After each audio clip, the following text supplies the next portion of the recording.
Welcome back. In this video, I'll show you how to change the battery mode on your Redmi Note 14. So I'm using the Redmi Note 14 Pro Plus, but the same steps should apply for the other Redmi Note 14 phones. So find the settings app, either on the home screen or the app drawer, and select it. Then scroll down and find battery. Tap on that, and then simply select current mode. And then now you should see all the battery modes that are currently available on your device. Now you'll see performance mode, balanced, battery saver, or ultra battery saver. So choose the option, choose the mode that you'd prefer.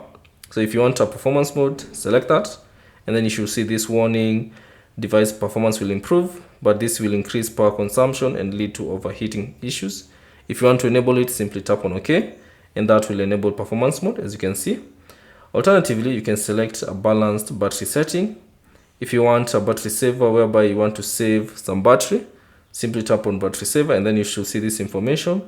Turn on battery saver to get that amount of extra time, and then it will show you what will happen whenever you turn on battery saver. So if you'd like to proceed, simply tap on OK. And then the last one, if you want an ultra battery saver, simply select it, and that will change the battery mode on your device. Thanks for watching. If you have any questions, leave them down in the comment section below. And if you found this video useful, consider leaving a like and subscribe to the channel.